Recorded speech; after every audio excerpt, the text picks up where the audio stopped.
I suppose a bit about me. My name's Glen. I've been in the car scene as soon as I got my license, and then I lost my license, and I got my license back again, and then I lost my license again, and we had that kind of, me and the police had a bit of a love-hate relationship until I had about 22, and then I got brought in front of a judge, and the judge was just like, "Sort your shit out." I was like, "Yes, sir."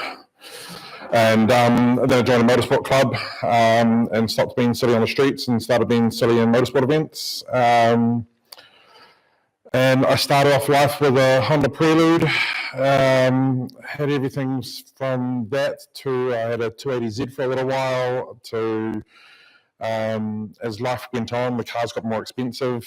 Ended up racing a Nissan Pulsar GTR for a long time, and then I got introduced to forced induction, and a while after that, I ended up with a WRX for a little while, and and the WRX was sort of a staple in my life for a fair while until it got stolen and burnt out. Then kids came along and ruined everything. So I went quiet for a little while, and I started, as you do when the kids first come along, you start having delusions of grandeur and start putting plans into place about what you want to do. And I've kind of modified everything that I'd ever wanted to modify. And so I was like, well, what next? And went to one of the original Coffee and Cars many moons ago and saw one of these sitting there. And I had a chat with the guy, and we talked about prices and money, and went out for a drive, and one that was probably a little bit more bone stock standard than this one. And I was kind of hooked, just thinking this was a great idea. At some point in time, finances kind of provided the opportunity to make a silly decision, and I said yes to buying the kit. We found an MX5 in a shed for $600, and let the lesson be learned that you again pay for what you get. Everything was broken. Everything was broken. Right, we took the body off, which kind of fell apart after the guy had finished panel beating it, and yeah, everything was broken. I'm pretty sure we ended up replacing almost every single part. I'm sure I've paid for a few holidays for the Garage 5 people down in Christchurch. And then I bought the kit. And then the kit arrived one day. Before the kit arrived, I kind of made the realization that I'm a little bit taller than most people. Wanted to do it for a bit of motorsport from time to time, and the roll bar was too short. So we organised getting the roll bar extended for this. So this one is an extra, roughly, I think, 50 mil taller than your average Exocet kit. And just one day I'd kind of forgotten all about it. I'd paid for it probably about 6 months beforehand. And stuff started turning up. And I didn't even have a garage at that point in time. So I stole a friend's garage, and then kind of accidentally bought a house. We went to an open home and put down a silly offer. I kind of didn't tell the wife about it, and then I just get this phone call one day saying, "Oh, sorry, your offer's been accepted." And I'm like, "What offer? What are you talking about?" "Oh, for this address." "Oh, crap, I haven't told the wife." She's fairly used to me, so she wasn't, no, she was pretty shocked in that one. But we got over it. And then I had a garage, so it was fine. And so, I started pulling apart the old MX5. And I think I've been very much a hobbyist at that point in time. I've never been a mechanic. This is living proof that you can now build cars using YouTube as your guide. The cert wasn't even too bad, although it was a bit more expensive than I expected. And yeah, it's been a combination of I thought it was going to take me 6 months because the guys where they sold it to me was like, you just take the body off the MX5 and then you chuck this kit on and there's a couple of things you bolt up, and it went nothing like that whatsoever. Every single part at the end of the day ended up needing being modified. We got quite far down the track to find that the actual frame was slightly incorrect by a number of millimeters, and I think I'm probably talking to the right crowd who understands how important that extra millimeter or not having that extra millimeter is when it comes to when you start trying to bolt things together and nothing lines up. Had the delusions of wanting a little bit more power, went down the road of getting some 4-age ITBs, individual throttle bodies. There's a chap in Auckland who does the mounting brackets between the MX5s and the 4-age kit. Bought all of that. Kind of didn't realise that I needed an ECU to run it, and then that conversation just started ringing up dollar signs. So that kind of, I wanted to get it certified more than I wanted ITBs. So decisions were made. It is almost an MX5. It is running the MX5 subframes. These have an H-beam in the middle, so the front and rear subframes are connected together. And that kind of provides the basis of the skate. And then it's just the standard 1.6 litre out of a 1989 MX5. We had to make the fuel lines up from scratch, which I procrastinated for months on, and then realised that it took me about 3.5 hours to do it. The wiring has been a journey. Originally, it was I was assured by multiple people that I just had to do a little bit of modification, but it's fine. Just cut a few bits of wires and it should be right. And I probably sunk a good 40 hours into agonising, trying to over-engineer the wiring, which in reality I probably should have just cut a couple of wires and made my life a lot simpler. But you kind of go down a rabbit hole and you get to a point where it's just too late to go back. So you might as well keep going. So 6 months turned into a year. Then the second kid came along. Put it on hold again for about another 6 months. And then it kind of looked in a finished state for quite a while I saved up the cert. My experience for cert was a little bit hit and miss. We had quite a lot of a journey around the steering rack. The moral of the story is that I should not have taken power steering out of the car. I should have left it alone. I even had it running, which is the annoying part. And I was just like, it clears up some more engine bay space if I take it all out. And then for the want of a pin, I ended up spending an extra $1,000 on just the steering rack. Had it all modified, what I found out to be spec for a couple of years ago. The rules had changed, and they needed to confirm if a pin had been installed into one of the fluid journals.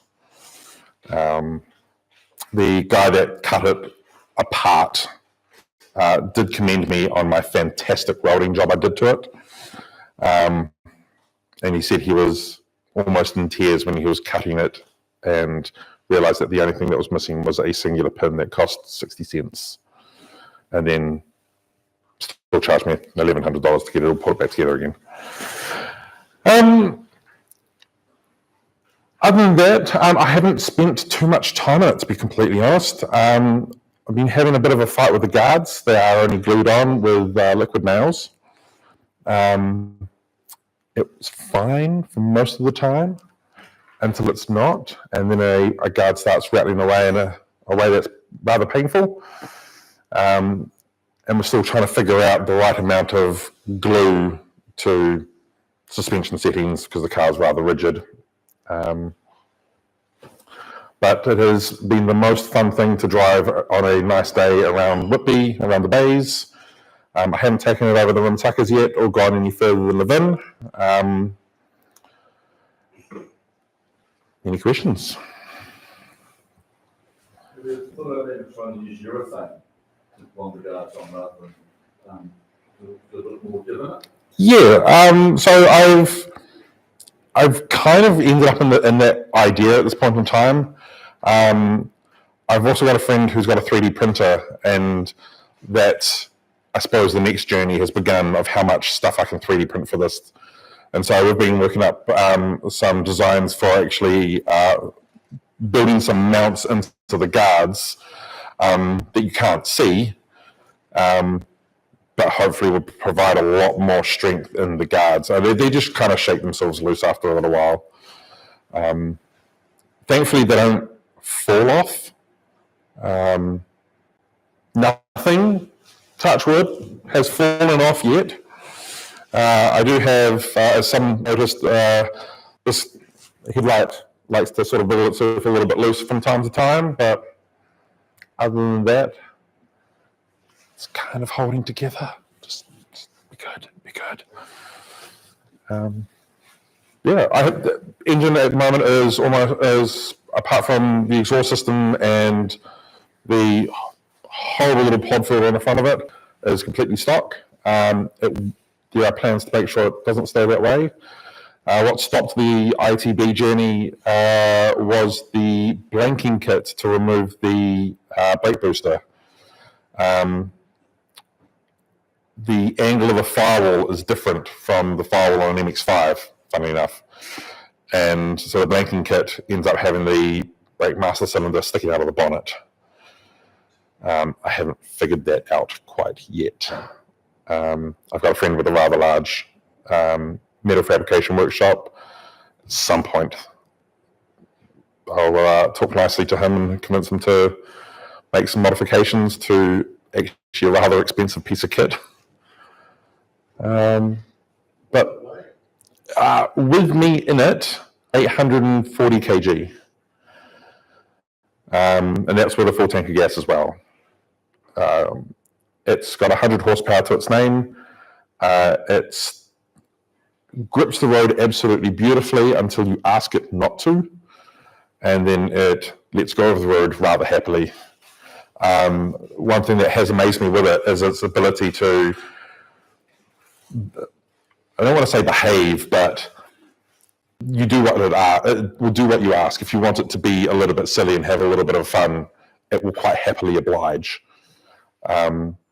My friend's got a turbo version of this, and it's wickedly fast, but my head sticks up above the wind deflectors. So my kids love it because they come up to about here, and they're just lovely and warm in here. They've got the whole cabin kind of warms up really nicely from the lack of any insulation.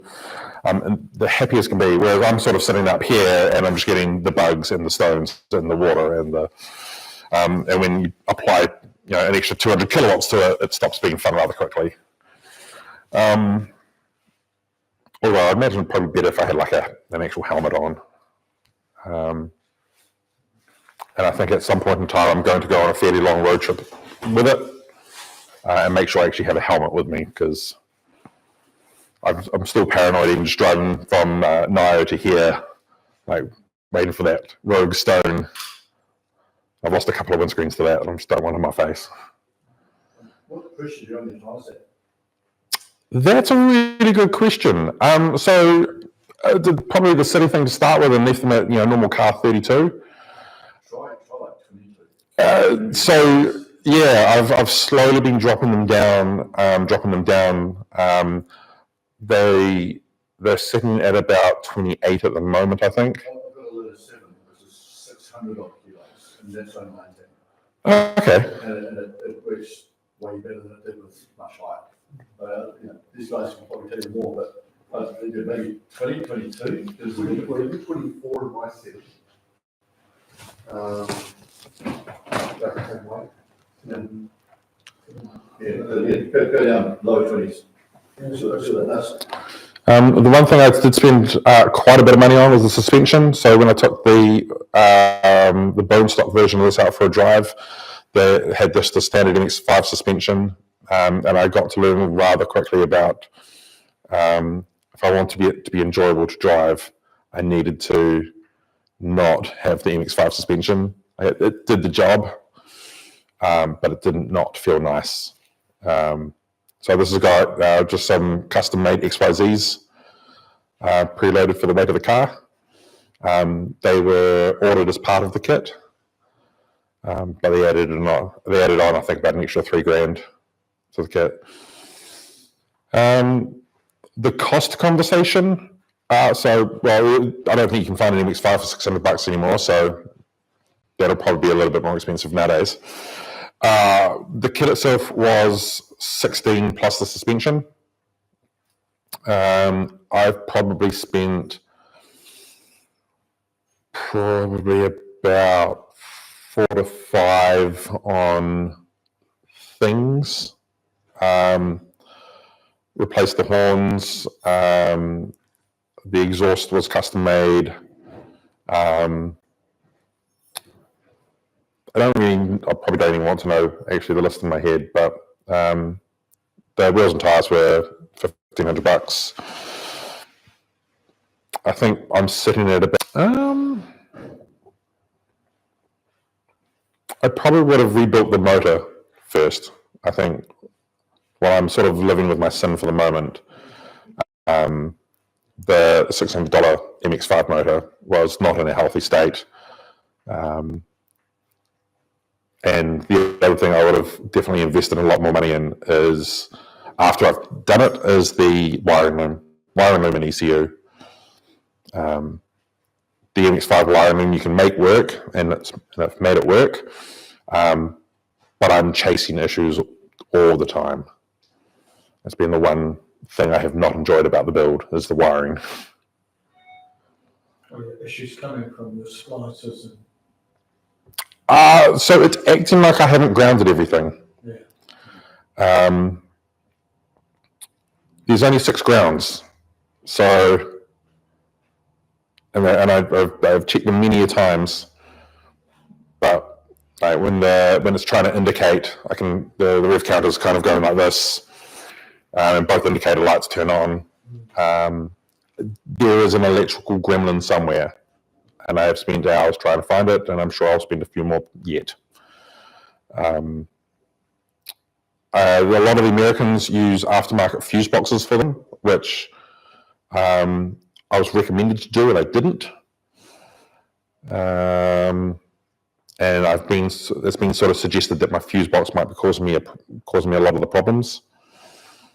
But all in all, it's, from an outside perspective, it runs well, and the lights work. It indicates past the cert. The brakes work. The go pedal works. That's all that really matters, right? Yeah. Do you know the history behind the Exocet kit itself? To a limited amount. So originally it was around the aerial atoms. I think a guy in Britain had an aerial atom, and then he broke it, or he got it written off. There's a story I heard. And then instead of buying another aerial atom, he suddenly realized that the MX5 has quite a unique chassis, and it did not take him long to figure out that an aerial atom type frame would fit rather nicely on top of it.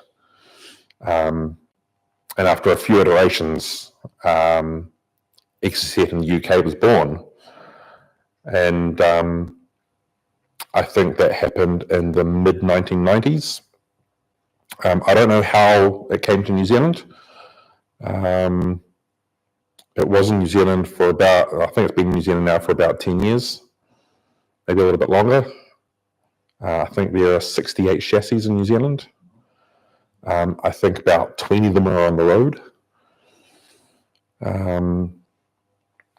It's now in Australia and the States. A lot of the videos I used while I was building this was American-made YouTube videos. And quite often I was just using those videos to figure out like where the mounting points for things were. I have a bad habit of overthinking, and I'll argue with myself about the right mounting points for, like, why the wiring loom should tie to there, or where I should put a rivet to mount the fuel lines was a good one. Oh, the brake lines was a good one. And yeah, like the car's kind of proof that YouTube can be your friend. There was many hours of me just scrolling through, or watching a video and then going to a part of the video, pausing it, taking a screenshot, printing it out, going to my shed, looking at it, no, that's slightly wrong, going back, going a few more frames in, just to find the right point and how to do it. It came with a guide on how to build it, and the guide's pretty good, but there are just, I don't even know how to explain it. There's just bits that are missing, but I couldn't point out which bits were missing. It's just stuff you find as you build it. And every single Exocet is different. Every single one. We've got 6 in Wellington alone, and we've had them all lined up, and they're all substantially different.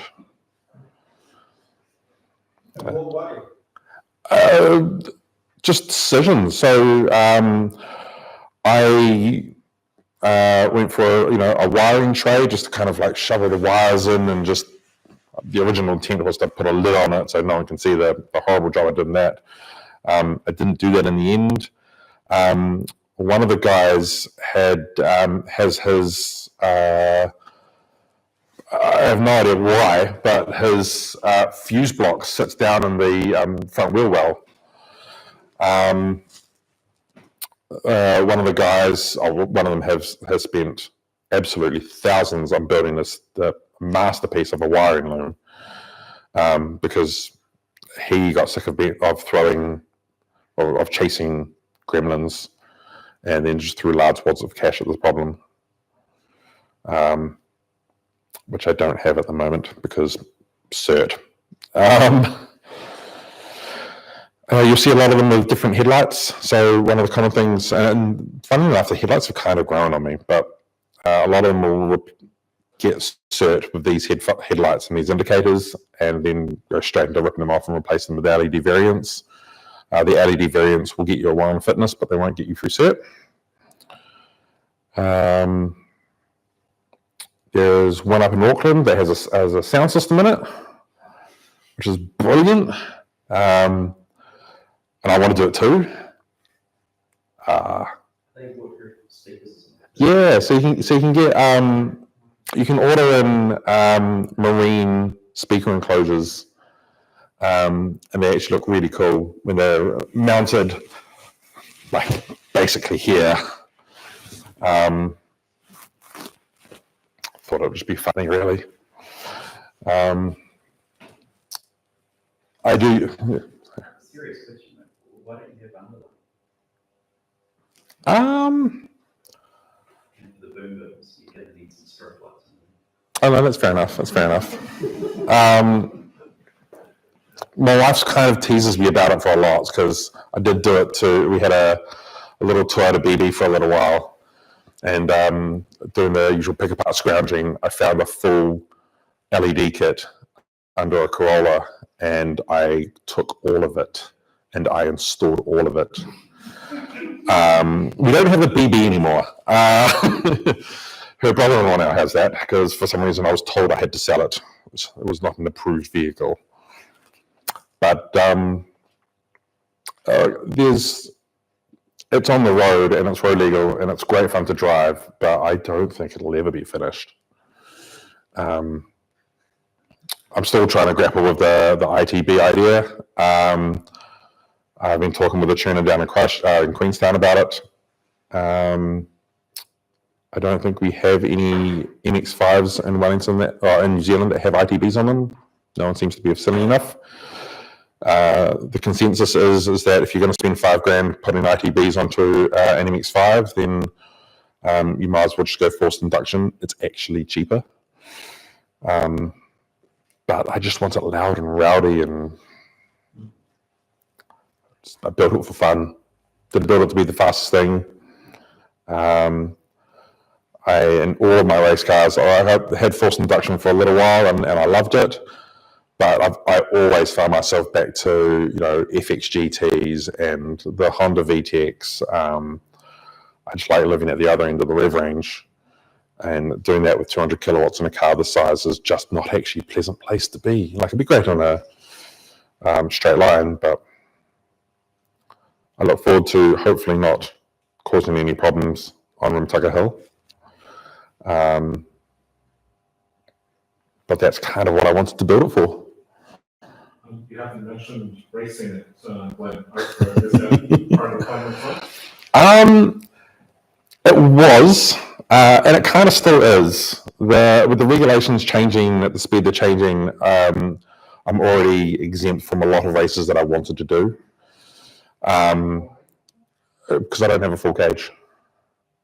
Why do you think you need a full cage? Because I want to do events like Shelley Bay.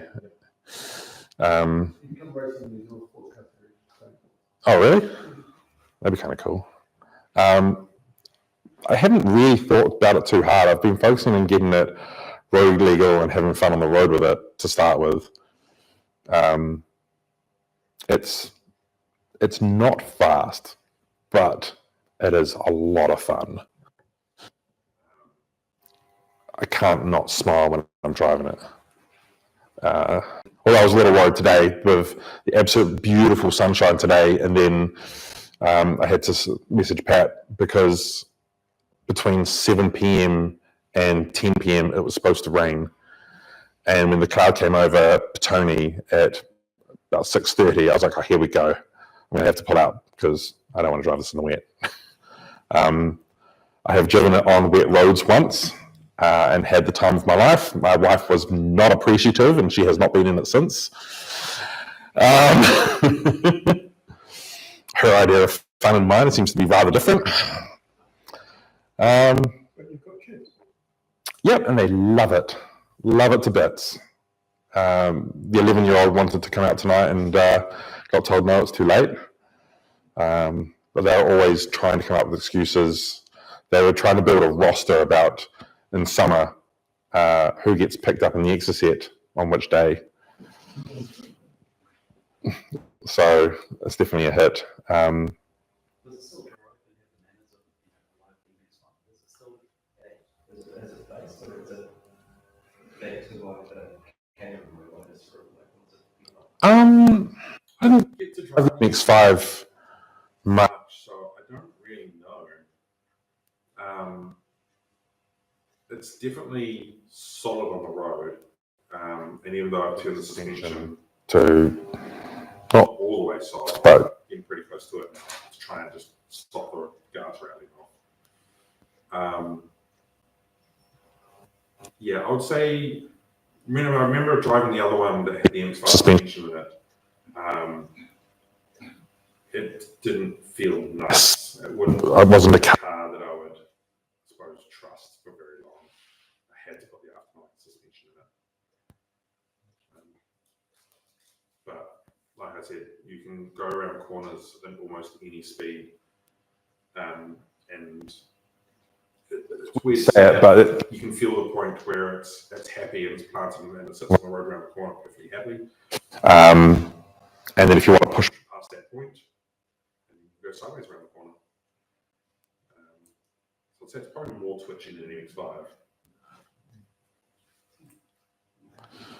haven't upgraded the brakes.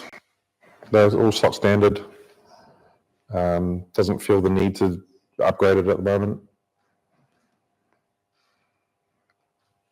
So yeah. Any other questions? Well, I think, if anyone's got any other questions, maybe they can come and have a chat to you over supper. But yeah, look, I'd really like to thank you for coming along. I've got a little gift for you. So this is from the club. It's a book from Patrick, actually. So Patrick wrote this book. Yeah, it's got a lot of really cool articles and feature cars and stuff. So yeah. Oh, awesome. Yeah. That's brilliant. Thank you. So, thank you for coming along. Thank you.